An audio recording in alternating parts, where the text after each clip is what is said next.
Imagine standing in the middle of America's heartland and hearing nothing. No engines, no harvest, no future. Right now, the fields that once fed the world have gone silent, and that silence is not natural. China, once the biggest buyer of American crops, has slammed the door shut, and with it, they've triggered a chain reaction that could collapse America's farming backbone forever. It did not come with a bang. It came with empty silos, canceled contracts, and a deafening, invisible drought of trust. So how did the world's greatest farming empire lose everything overnight?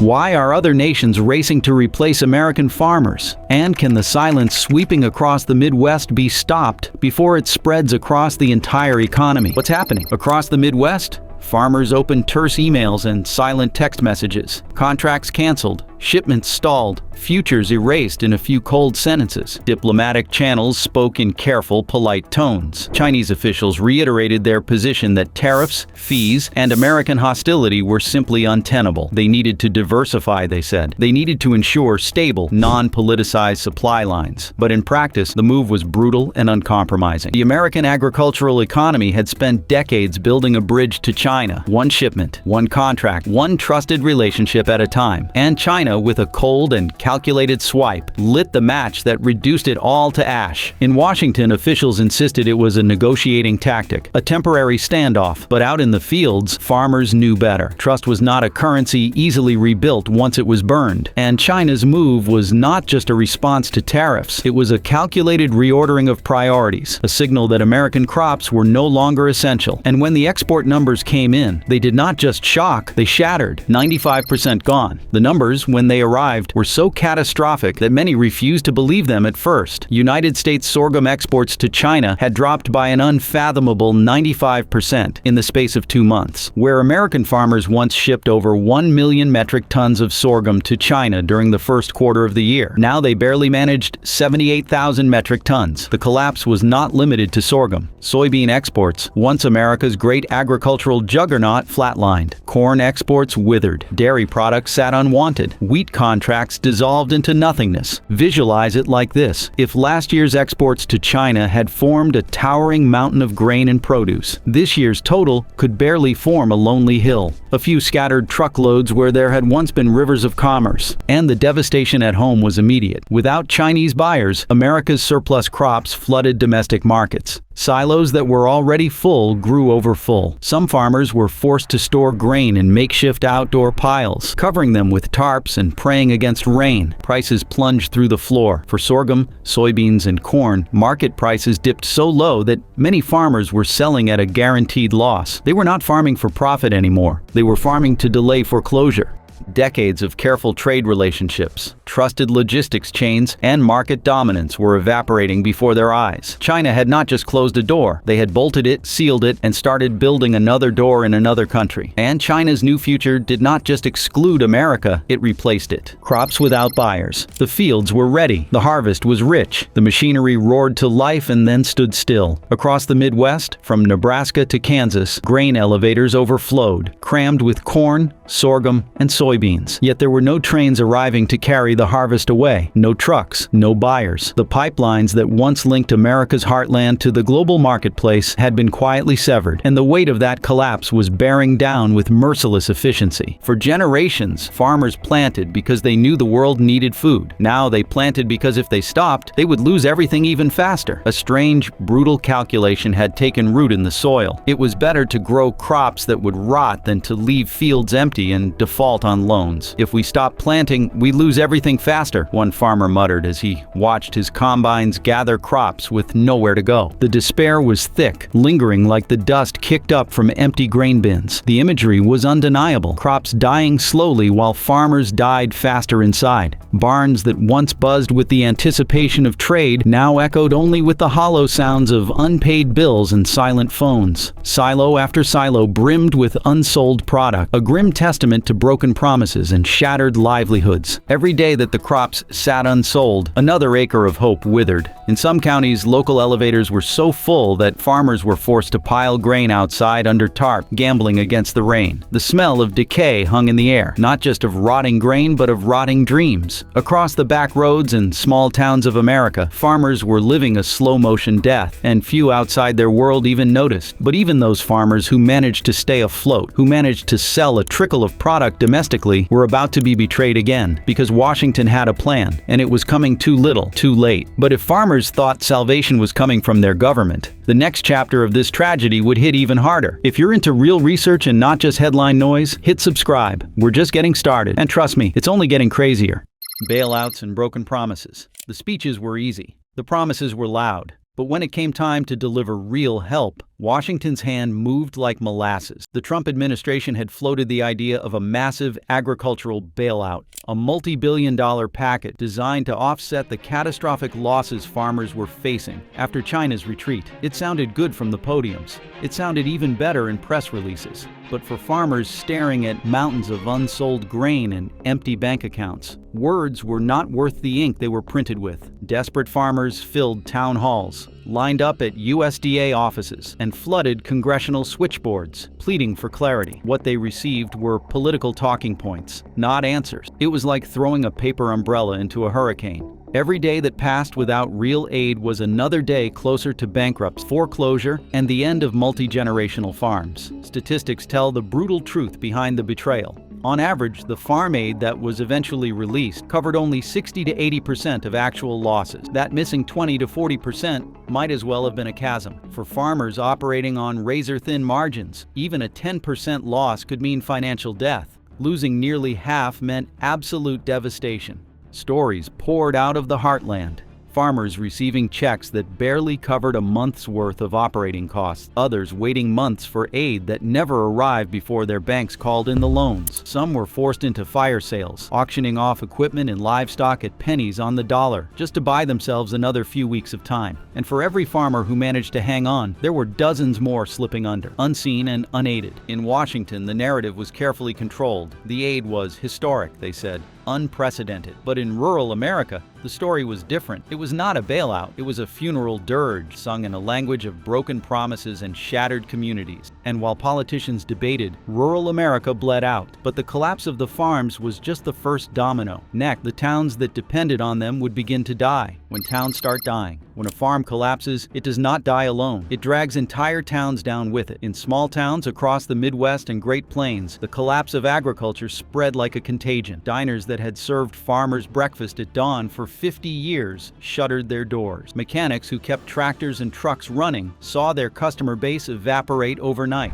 Banks that once extended seasonal credit lines stopped lending altogether, fearing another wave of defaults they could not afford. At the local schools, enrollments began to plummet. Rural hospitals, already stretched thin, found themselves unable to stay open when patients could no longer pay. One by one, familiar institutions flickered and went dark. And with every shuttered business, every closed school, the soul of these towns dimmed a little more. The emotional beat of these dying towns was like a slow funeral procession. Children once dreamed of taking over their family farms or starting businesses in their hometowns. Now they packed their bags for cities that, while alien, at least offered a chance of survival. Communities began to feel like ghost towns in waiting. Only the shells remained, the memories haunting every abandoned main street. One field dies, then one town dies, then the country itself starts dying. That was the brutal sequence playing out in real time, and no amount of political spin could disguise it. The farmers were the first to fall, but they would not be the last. The mechanic, the grocery clerk, the school teacher, the doctor, all were bound together by invisible threads tied to the fields. And when systems fail, vultures always arrive. While rural America fought to stay alive, the world outside was making its own colder calculation. The world loses faith. While American farmers fought for survival, buyers around the world were making a chilling decision. They were moving on. Global food companies, grain brokers, and national buyers no longer saw the United States as a dependable supplier. Why bet your nation's food security on a country caught in its own internal trade war? Why risk betting on a harvest you might never receive when Brazil, Russia, and Argentina were eager to sell with fewer political strings attached? Long-term contracts once tied to American producers were quietly canceled or redirected. Ports that once bustled with American grain shipments found themselves eerily quiet. The emotional realization for farmers was a gut punch. They were not just losing buyers, they were losing trust. They aren't just buying grain, one analyst noted grimly. They're buying reliability. And right now, America is no longer reliable. The political shame of it was enormous. For decades, the United States had been the breadbasket of the world. Now it was becoming a cautionary tale of how internal politics could destroy global trust faster than any natural disaster ever could. Inside Washington, officials still clung to delusions of control. They issued statements claiming negotiations were ongoing, that better deals were just around the corner. But the world was no longer waiting. The contracts were being signed elsewhere. The new supply chains were being built without America. And the scariest part, once built, those new alliances would not be undone easily. The loss of trust was not temporary, it was tectonic.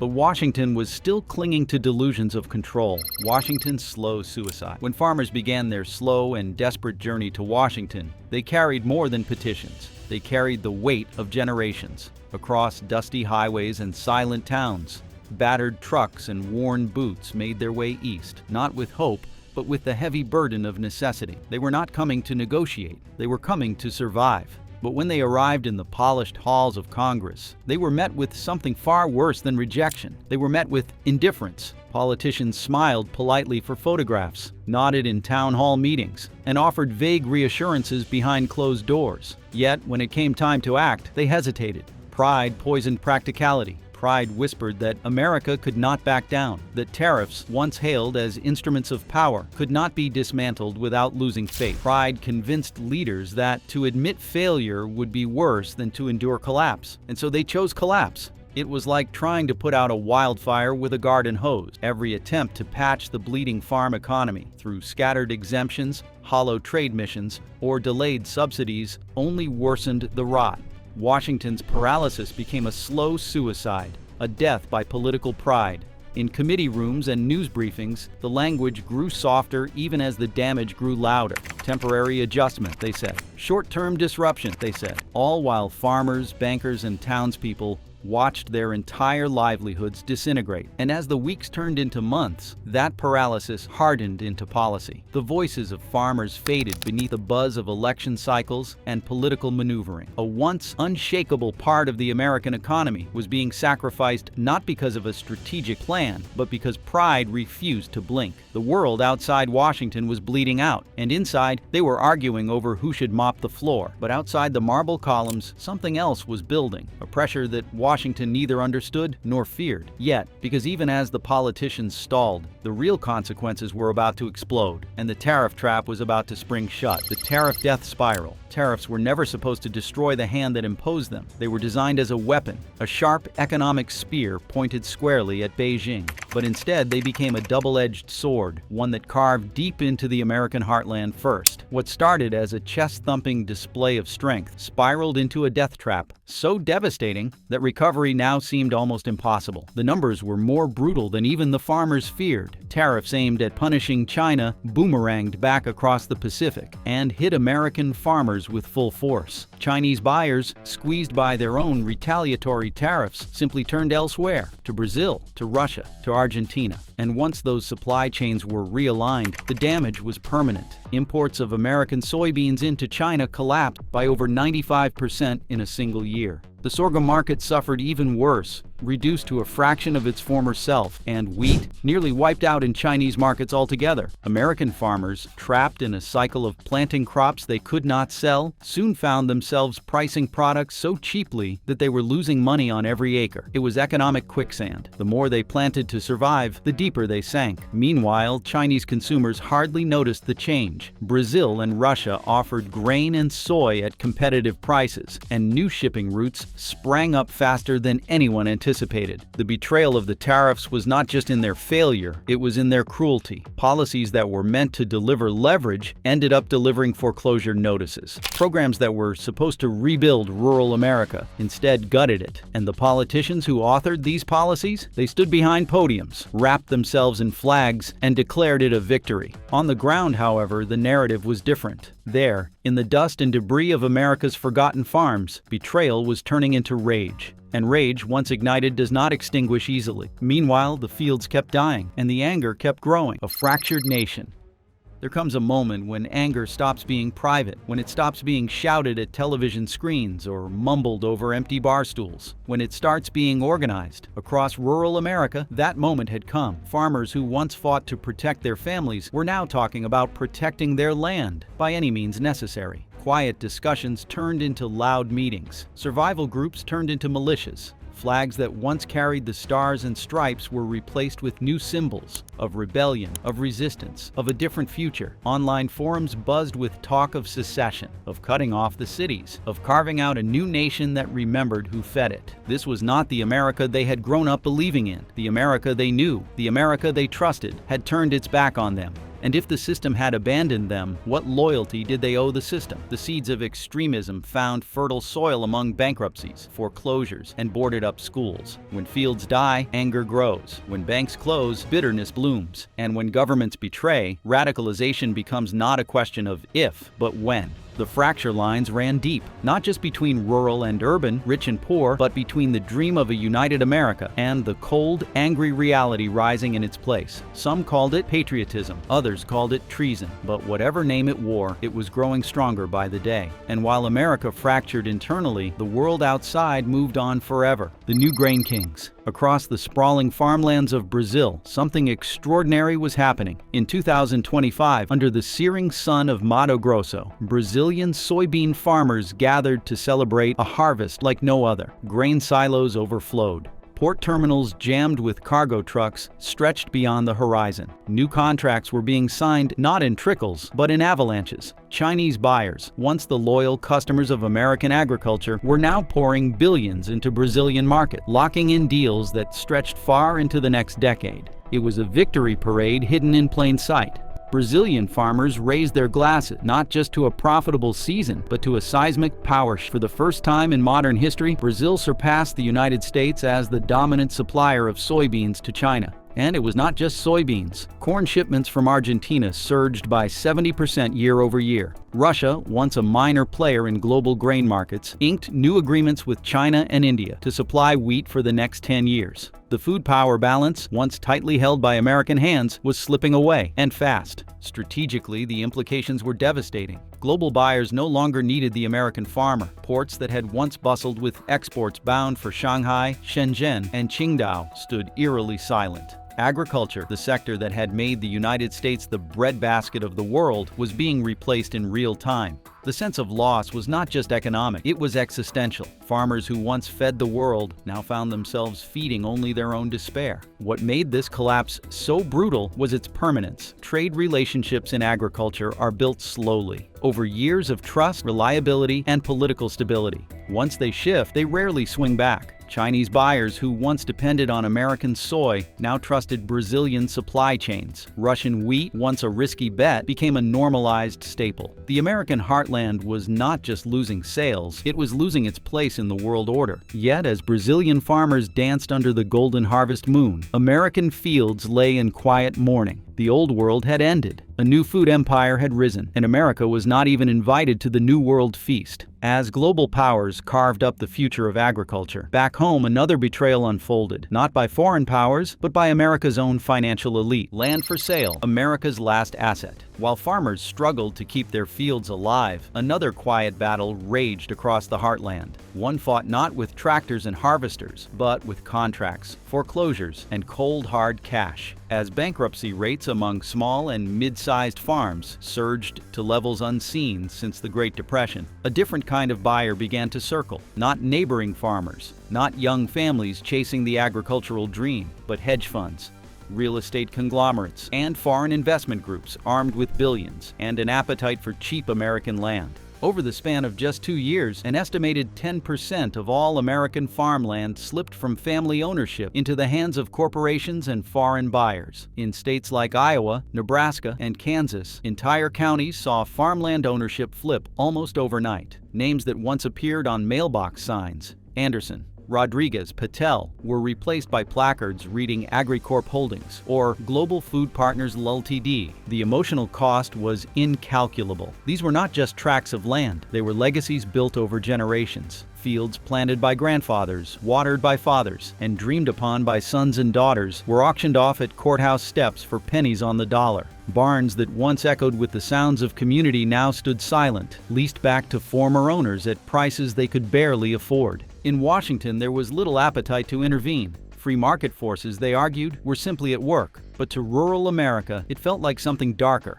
a slow, organized hollowing out of the nation's soul. And once these farmlands changed hands, there would be no getting them back. Corporate farming giants operated on different principles, maximizing yield at any cost, slashing local jobs, replacing stewardship with spreadsheet. The old agrarian dream, the Jeffersonian vision of an independent farmer sustaining both family and country, was being shredded. Once the land was lost, the battle was already over. And as land disappeared into corporate hands, the physical symbols of America's export power began to rot, one silent, abandoned port at a time. America's food empire is being dismantled piece by piece, and the world is learning to live without it. Yet amid the silence of dead ports and abandoned fields, one faint hope remains. A hope so slim it flickers like a dying flame. And that hope, the final hope, rests not on foreign buyers or government bailouts, but on a question every American must now answer. Reclaim or relinquish? Can America reclaim its fields, or will it relinquish them forever? The answer to that question is still unwritten. Even now, some farmers are fighting back. Cooperatives are forming.